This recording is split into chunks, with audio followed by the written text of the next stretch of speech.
The attack on Lepanto had failed, but Matteo was not ready to give up. The Vicar General was getting more impatient and was preparing to act against Matteo and his hostilities to the Kingdom of Sicily. The Catalan Company was ever getting more divided, and hostility with its leading members.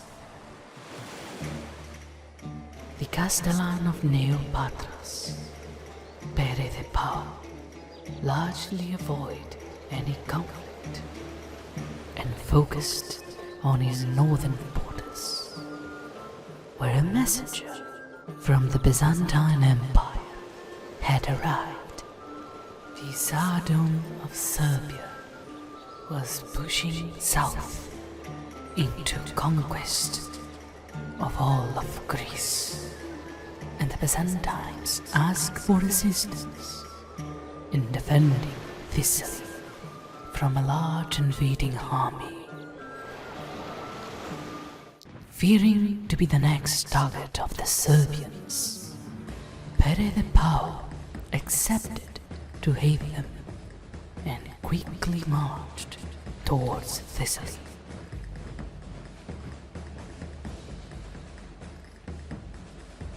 He arrived on time to attack the tired Serbian army that had many clashed with the Byzantines and were almost capturing the region. Neopatras had been emptied for this battle, filled with many Greek militias and Almogavar soldiers.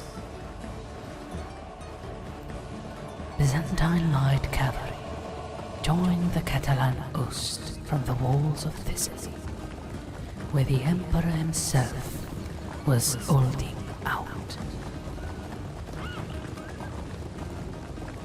The Serbian general quickly signaled to charge against this new army, starting the Battle of Thessaly.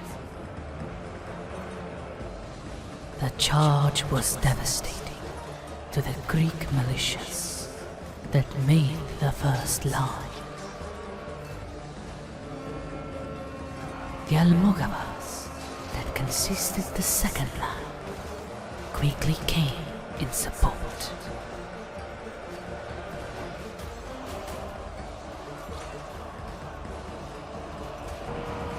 Pere de Pau realized his situation.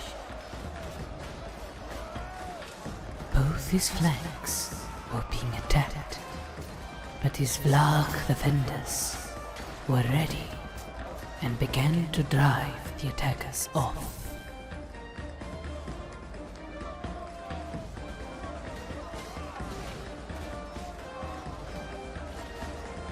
Then, when he saw the Serbian general close to his position, he signaled his knights to charge.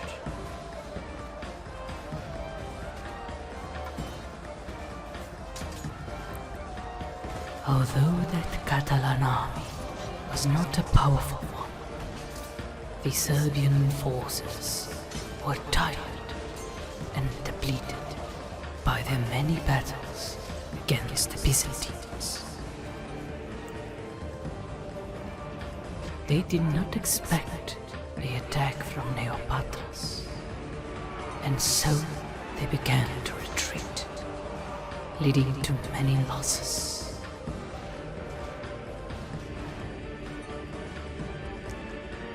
The Byzantine emperor had been saved by Pere de Pau, receiving many gifts and titles for his services.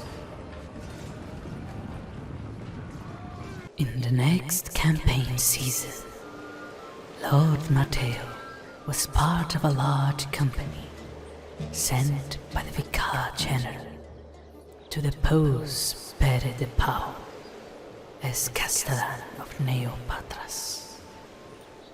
Due to his close ties with the Byzantines that were turning Neopatras into a Greek province.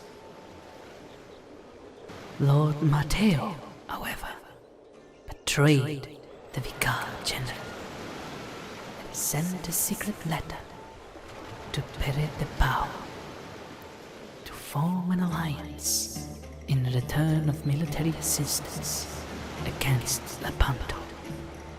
Lord Matteo convinced his Catalan company to follow him in his pursuit, killing the Frankish regiment in their company. When passing through Neopatria, Pere de Pau joined Matteo, and both quickly marched towards Lepanto.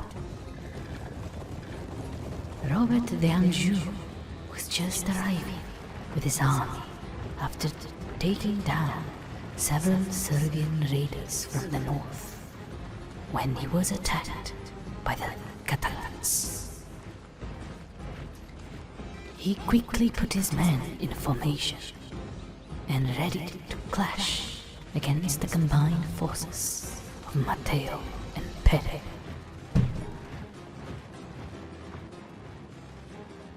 After the last year's defeat, Robert did not expect such a strong army so soon in his territory.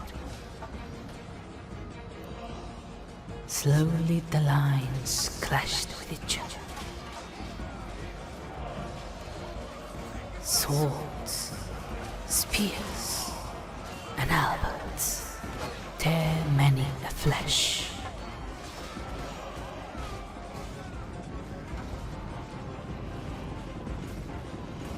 Pere de Pau fought on the left flank against Robert's Italian cavalry, successfully driving them out of the battle.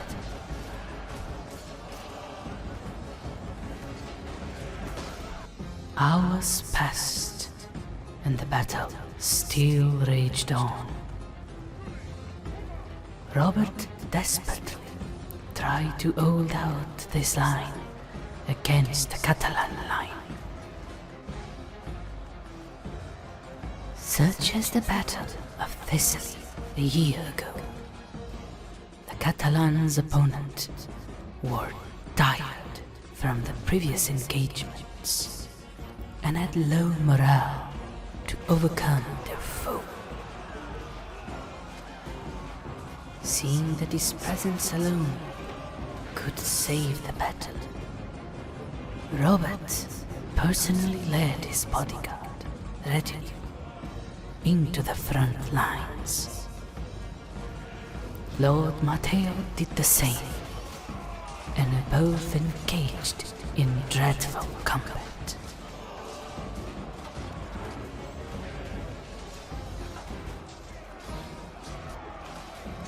For a moment, the victory was on the side of the Sicilians, but the attack of Pere de Pau on Robert's flank made his army to scatter.